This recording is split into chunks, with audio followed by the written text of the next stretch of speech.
Hi everybody, Tim Hughes here. I'm the CEO and co-founder of DLA Ignite. With me today, I've got Jim Macleod, and we're going to be talking about his new book. And his new book is called The Visual Marketer. Jim, before you introduce yourself, I want to say I really enjoyed it because you're a designer, and I don't know anything about design. And what you do in the book is you've taught me all about design. So I see things completely differently. So I have said to you that the book has changed my life. It has changed my life because I see things differently. Right. Now you can say, where can people find you? Yeah, first off, thank you for saying that. It means a whole lot. I can be found all over the place at Jim Macleod, most social networks. I am at Jim Macleod, jimmacleod.com. Book.jimmacleod.com is where people can find the visual marketer. And it's anybody can that's read the book, it can feel free to reach out to me and ask any follow-up questions. As I said, I really enjoyed it. I mean, as we were saying before we went live, there's some things I kind of know about design, which I've picked up as we go along. But what it does is it basically brings them together, explains a whole bunch of things that I didn't know. But also it does it in a very, very simplistic, you know, way, which I think for any marketer should read it because I think there's a certain amount of incremental gain in terms of, you know, you're not saying you need to be doing marketing differently. You're saying what you need to be doing is doing marketing the same way you're doing it, but here's a way to make you a little bit better. Would Yeah, the book was written for marketers and it's not written for designers.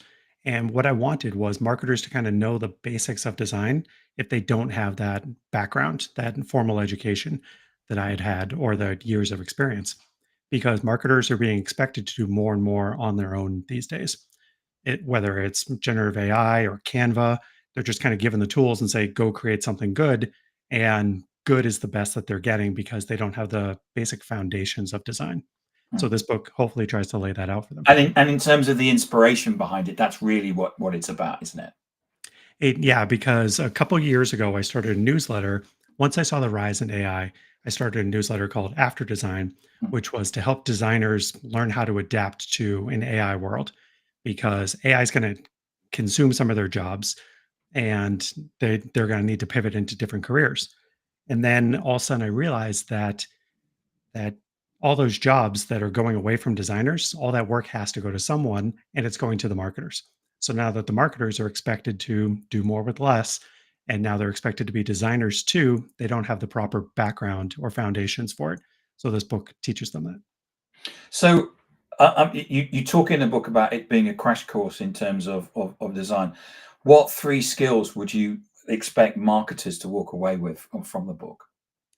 The main things that people need to understand about design is visual hierarchy. So, what's the first thing you want them to see? What's the second thing? And then what's the action you want them to take? Once you figure that out, you can know how to size your pieces, your elements, and get people to actually pay attention to what you want. Another way to focus on that is make sure your alignment and borders are correct. Whenever I'm reviewing designers' portfolios, I'm looking for spacing and alignment just to kind of see where things are positioned on the panel or on the page to see do they understand proper spacing? Are they too close to the edge of the screen? And because if they are, then that means that they don't really understand the basic foundation because there's a grid underneath everything. And if they understand the grid, if they understand how to move people's eyes around, that really helps. And then I would say the third thing would be typography and color. If you know how to properly use typography and color, you're going to be able to get people to move through the document or the asset the way that you want them to. Because you talk, don't you, about in the book about how people actually look at the screen and the eye moves, and you talk about actually what you're trying to do is make it easy for the person, aren't you? Yeah, because people are basically inherently lazy, right? Like they don't want to spend a lot of time and effort looking at your ad. If they can't see it right away, they're just going to keep on scrolling or skimming past whatever they're looking at. So you want to make it as easy as possible for them to consume and understand what's going on. So a lot of times what you need is just to create that kind of brand essence, those brand visuals so that people immediately understand it and they don't have to think about it. Think about the McDonald's golden arches, Mm. right? The yellow M on a red square or circular background, you know that instantly. We no longer even need the word McDonald's underneath it because they've done such a great job branding that visual identity. So now there's a shortcut. And anytime people see that, they can kind of skim by it because their brain already knows what they're looking at. And then they can get straight to the message and then to the CTA. And when you talked about McDonald's, we all in our heads went do, didn't we? Yeah, and they've actually and that's an amazing thing that I mentioned in the book is they've actually taken it a step further and they now have audio associated with it. And some different brands have that. Netflix, Law and Order. So, there are different things that have an audio brand as well. So, what are some of the mistakes that people are making? Make the logo bigger is something that, we often hear and joke about. But the problem is when something is laid out properly and everything's properly placed within the grid, and somebody says, make that element larger, it can throw off the complete balance of the asset. And now all of a sudden, you're confusing people and they're not sure whether they should look at your headline, whether they should look at your button, whether they should look at your photo when you have elements competing with each other because you just want to make everything as big as possible, then that creates tension. And like I said, people don't want to pay attention to that sort of stuff. Mm. Any other mistakes that people make? Yeah, there are a lot. Even in a block of text. So I worked for a book publishing company, my first job out of school, and knowing, what your paragraph of text looks like. How many hyphens do you have? You don't want multiple hyphens in a row. You want to watch out for rivers, which are just kind of thicker spaces that tend to move through because what will happen is as your eye is scrolling across, you can slip down to the next line because something that river is pulling you down. You don't want one word at the end of a paragraph or one line at the end of a page because people that could use that as a jumping off point and it looks unbalanced. And you also talk in the book about kerning, don't you? Kerning, yes. So So one of you the actually talk about that when you know about kerning, it ruins your life. yeah, one of the best things I saw was if you hate somebody, teach them about kerning. So sorry for anybody that's read that, including you, Tim, because now all of a sudden you will start to see. So kerning is the space between letters, and some typefaces are set up properly so that a capital A and a capital V, like in the word save, will sit properly next to each other. They kind of slide into each other. But in most typefaces, especially the free ones that you find online, they don't sit within each other. And what happens is you end up with almost a space in the middle of your word. And so once you see this and start to understand it, you will see it everywhere. And it's a fun party trick, but it'll start to annoy the people around you. And you're like, that's bad kerning and that's bad kerning. So we couldn't have a podcast without talking about AI. Mhm. So in an area of AI generated content, there's a lot of people. I can go to Canva and I can get templates, which are good enough. Mhm. Um, what is it that we can be doing that where we could actually, because we have a debate internally about AI enables us to be average. Yeah, because AI it's a complex guessing machine, Yeah, right? Like it's just kind of guessing what you want next based on a ton of information that it's already ingested. It's not actually drawing conclusions and creating new information. So what happens is when we're using AI for layouts for images, it's kind of giving you the average of what it has ingested up until that point. And knowing that, that means you're never going to get to great if it's just giving you the average of what it's seen in the past. yeah, and moving from average to good. I mean, you talk in the book. There's a whole section, isn't there, about various technologies that you can use from Canva, which is okay, right Mhm. through to some of the text. You've been using Adobe for 30 Close years. to 30 years. Yeah, Yeah. I just wanted to get you to say it was 30 years. Yeah. You know, Very so close. you know the tools, and I thought that was a really great resource in terms of if you don't know and you want to get involved in it, what sort of tools to actually use. Yeah. So I break it down in the book where I kind of have consumer grade tools and pro level tools. And Canva's a consumer grade one, and Canva does great work. Initially, I was anti Canva, just like anybody with a design background would be. But then the more I started to learn about it and understand how it empowers people to make their own designs, is really kind of changed my mind. And then actually, when I talked with the folks at Canva, that helped me too because they taught me that basically what companies should do is hire a professional designer to set up all their templates, set up their colors, set up their logos, their typography, and then lock those areas down so that the average person within your business isn't going around and like, well, I want the button to be over here, or I want the logo to be up over here, or I want the logo to be giant. If you can lock that stuff down, basically put in the guardrails to protect people against themselves, then you can create better outputs with Canva. Because the problem is everyone loves to be creative and they want to do something different each time. And that's actually bad for your brand. Your brand needs to be consistent, right? Like we said with McDonald's. And if you have marketing managers changing their Canva templates to whatever they feel like every single time they're creating an asset, one, it takes a lot more time, money, and effort. And then two, the audience, it takes them more effort to identify what they're looking at and kind of because they first need to identify what it is they're looking at before they can even get to your message. Mm. You talk about visuals being both memorable and effective. How do you get a balance? It's so the way I look at it is effective means getting people to take the action you want them to take. Yeah. Are You they talk clicking a on your lot about in the book, don't you, about saying what is the reason for the image? yes. Yeah. Yeah, because you're not just making things look good. Mm. Like the whole point of design and marketing is to get people to take an action. Yeah. And if it's more brand marketing, then you're looking for it to be memorable so that you can make an impression in their mind so that when they do need that product or service, Yeah. you are top of mind at that point. So what you want are visuals that are, for brand marketing to be memorable and performance marketing to be effective. And you talk also about the in the book about how different layouts get people to take actions in different ways and using different terminology to get people to take action. Yeah, there's a great example in there. I think it's Roadblocks that was offering two different versions of a of an update, and they basically had one page that had 20% off buy now, and it had all this kind of information, and another simple page was like here's the product, here's the buy now button, and that version performed better than the one that had the The one 20% with the off. discount. Yeah, because it was simple. You weren't throwing everything at the person.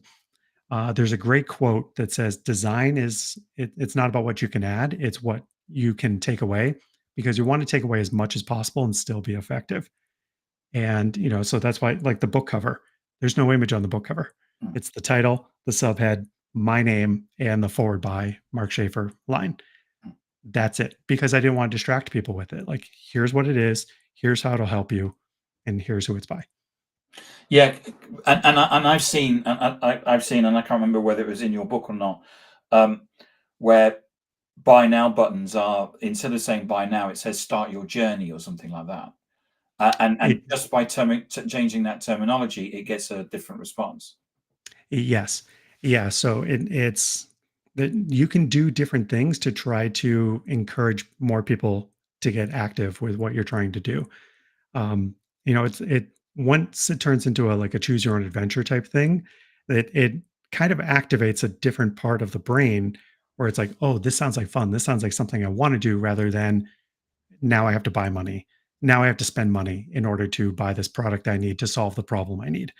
They, it's the whole nobody wants to buy a drill bit. They just want a 3/4 hole.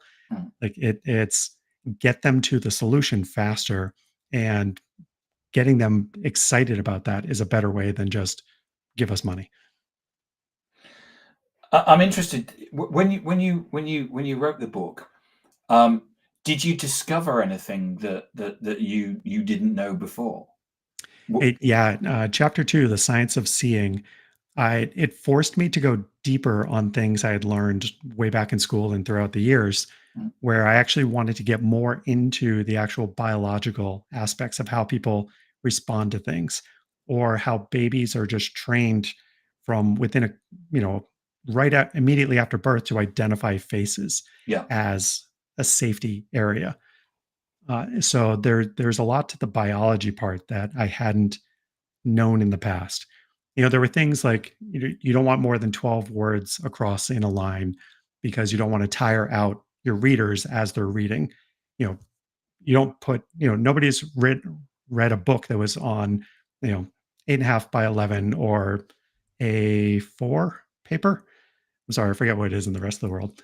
But nobody reads that far across on your entire page, you know, which is why books are smaller because you don't want them to get tired. So I knew that sort of stuff, you know, how people, how people consume the information, but I didn't understand necessarily the biological impact of how people, like, there are micro reactions to people's faces when they're seeing, when they like or dislike things. Mm, And it's completely biological. We have no control over it. Our body just reacts in certain ways. mm.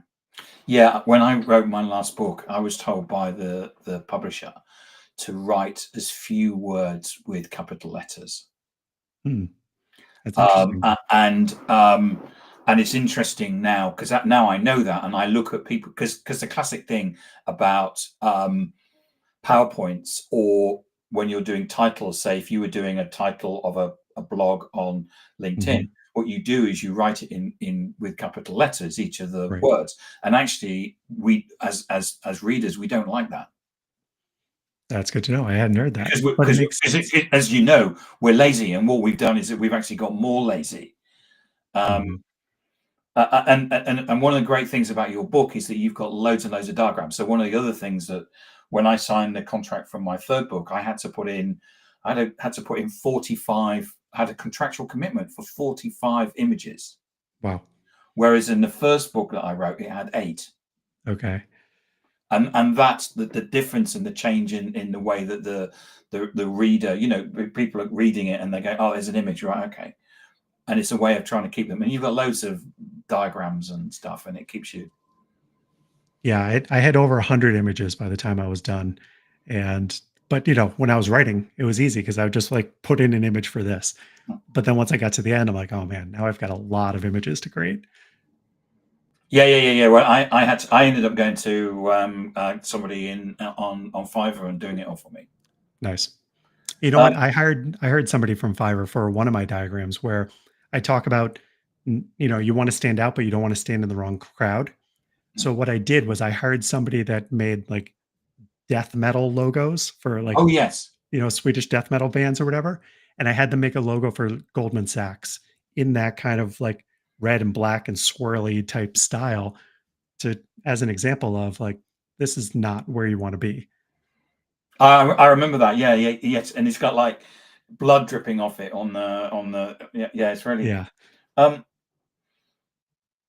So in terms of what should you recommend that this book should be read by marketers? What sort of things do you think that they are they actually going to get from it? I think a better understanding of design basics.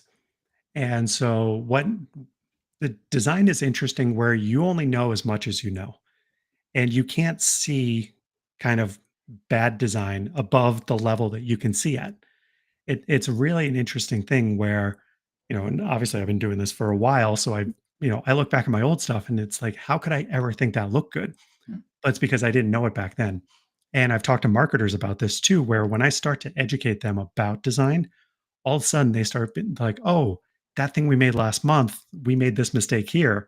Or, you know, and now all of a sudden they won't be making those mistakes again as their design intelligence improves.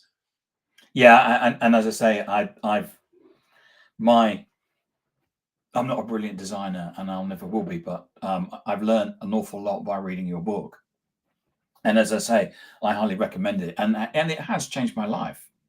It, that's impressive. Thank you. As I said, I do look at design differently, and and There I, is, yeah, and I I was gonna think say there's so much bad design out there there that is, once you start to identify it, it's like, oh, it's everywhere. uh, So and, then and it, and oh, more go ahead. importantly, it's about recognizing what's good design, and then going, "Oh, that's good design. Oh, yeah, I like that." Mhm. Like I said, there's so much bad design out there. And then once you start to be able to see that, it makes it much easier to recognize the good design. And then when you're making your own designs or instructing somebody to make those designs, then you know the direction you want to go in. And it's not just a make it pretty group. So have you got a copy of the book there that you I can do. hold up? So where could we get a copy of it? So it's available on Amazon right now. And it's also available on my website, jimmacleod.com, or visualmarketer.co will bring you to the page with all the additional information about the And book. and I'm just going to say this. So Macleod is spelt Macleod. Correct. Which is why I registered visualmarketer.co because McLeod's challenging for anybody that isn't from Scotland or Canada. Yeah, yeah. Jim, thank you so much for coming on and talking about your book. As I say, excellent book. I have the best job in the world. Not only do I'm able to read great books, but I'm also able to talk to the author and ask them great questions.